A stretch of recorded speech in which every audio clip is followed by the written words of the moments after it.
In true Hideo Kojima fashion, Death Stranding is a large and dense game, and its narrative is overflowing with things that it wants to show and say. Given how shrouded in mystery the game was since the day it was announced right up until the day it launched, it goes without saying that its story is something that we've all been looking forward to experiencing for some time now, and with its high-concept, post-apocalyptic setting, its barrage of themes and messages, its complicated characters, and many twists, it certainly does not disappoint.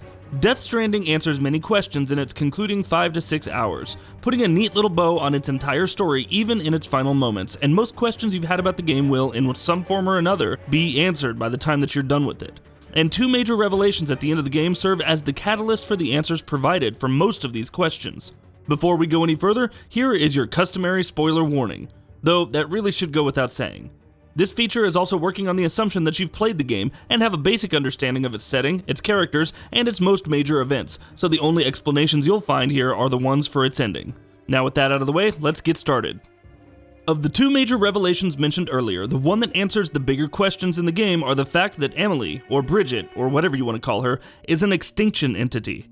Death Stranding establishes before it gets to an ending that the cataclysmic event that's torn the world into pieces is not the first of its kind, and that there have been 5 other large-scale extinction events, or Death Strandings, before this one, with each one of them resulting in the extinction of the more dominant life forms on Earth, and paving the way for other life to evolve and thrive. Each of the Death Strandings have been brought about by supernatural entities known as Extinction Entities, or EEs, who serve as the catalysts that caused the Death Stranding, with the implication being that the 5 mysterious figures Sam keeps seeing on the horizon are the last 5 extinction entities. In case you haven't connected the dots, the Death Stranding is the name that's been given to the event that sees the world of the dead and the living colliding, which sees matter and antimatter colliding to trigger violent explosions known as voidouts. Multiple voidouts on a global scale are together what caused these mass extinction events, and that is what's happening in Death Stranding's current timeline as well.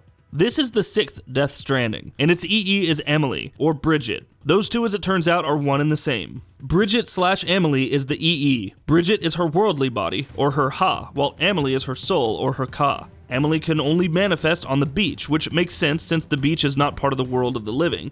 And though Emily eventually decided to do what she was destined to do and bring about not only the 6th Death Stranding, but the last Stranding, an extinction event that would completely wipe out all life on Earth as we know it, she started out as someone who was looking to prevent that. When she realized what she was and what her beach represented, a conduit between the worlds of the living and the dead, Emily decided to build the chiral network, which she intended to use to get access to knowledge of the previous 5 Death Strandings and their EEs, in turn hoping to use that knowledge to prevent another Death Stranding.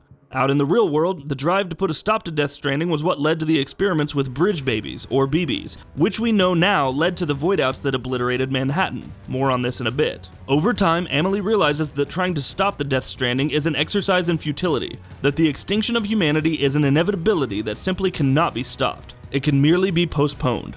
Emily decides that it would be better to just get it over with, and that rather than letting the world be stuck in this cycle of destruction and rebirth, it should just be allowed to die. And so she decides to bring about the last Stranding, eventually luring Higgs into helping with her plan as well. In fact, even Sam's mission to reconnect America and bring the chiral network online is part of that plan. Emily's beach, you see, is not only a conduit between the worlds of the living and the dead, it's also a conduit for the entire chiral network, and by activating that network in all of America, Sam inadvertently opens the floodgates for BTs to pour out into the world of the living and devour it all. However, Sam's trek across the continent has had unintended effects on Emily as well.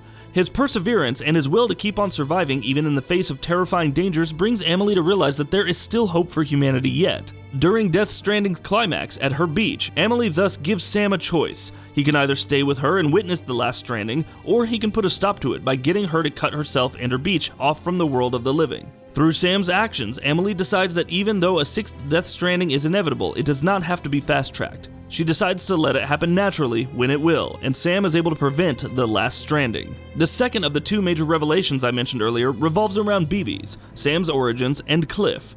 Throughout the game, it's implied that Lou, the BB Sam has been traveling with, was Cliff's son, but Death Stranding reveals in its closing moments that Lou is just a regular run-of-the-mill BB. She's also a girl, who Sam eventually names Louise.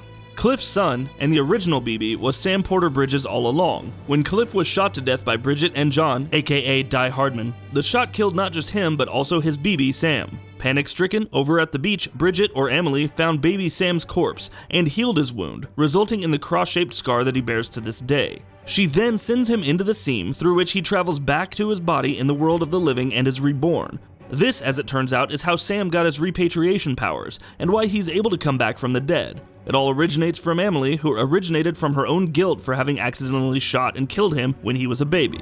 Once he is resuscitated, Bridget adopts him as his son. It's in context with all this information, the shady past of D. Hardman and Bridges, and the nature of the BBs and his own general disposition toward all of it, that Sam eventually decides to not cremate his own BB, Lou, and also to leave Bridges. Instead of cremating Lou, he burns his cufflinks, which allows him to successfully disappear from the eyes of Bridges, with Lou as his own child. So by the time Death Stranding ends, almost all of its major mysteries have been resolved. Higgs is dead, Cliff's moved on, and the last stranding has been prevented. Die Hardman is the president of the Reformed United Cities of America, and Sam has cut himself off from Bridges and is living out his life peacefully with Lou. Does it even need a sequel? It's fair to say that the game and its story is pretty self-sufficient, and it's not a game that absolutely needs a sequel, but if Kojima were to make a sequel, there's still things he could tackle. It's clear that the 6th Death Stranding has merely been postponed, so it's always possible that antagonists up to no good could pop in a sequel that attempt to bring it about once again. There's also some interesting questions that still need answering, like what even brought about the Death Stranding? What is the cause behind all these 6 extinction events? And what's the nature of Timefall and its connections to the Death Stranding? Other, more character-specific arcs could also be taken further in a potential sequel. For example, Hartman's quest to find his wife and child on the beach is something that's never resolved in the game, and it would be interesting to see how he reconciles that with the events that transpire at the end of the first game. The UCA, Bridges, and Die Hardman also have a lot of moral quandaries hanging over their heads, and their shady nature is something that a sequel could explore further. Additionally, if there is indeed ever to be a sequel, would Sam make a return? At the end of Death Stranding, he's all but retired, having adopted Lou as his own child and cut himself off from Bridges by burning his cufflinks. But then again, Kojima had a knack for bringing Solid Snake out of retirement time and again, so maybe it's not over for Sam Porter Bridges just yet. That said, Death Stranding is a lot more self-sufficient than most would have imagined. Unlike with, say, Metal Gear Solid and its ending phone call between Ocelot and Solid Snake, Death Stranding has no cliffhanger or obvious sequel bait, but it's still looking likely that there will be a sequel. Kojima has said a few times now that he would have to make sequels to Death Stranding to properly establish the Strand genre, while if the game should prove to be a commercial success, he would have even more motivation to do so. Not to mention the fact that Kojima, being himself, probably already has multiple ideas about where he could take a sequel should he decide to work on one. And that wraps it up. If you like what we're doing, please consider subscribing to our channel. We upload new videos daily. Also, don't forget to switch on the bell notification icon, that way you don't miss out on any of our videos.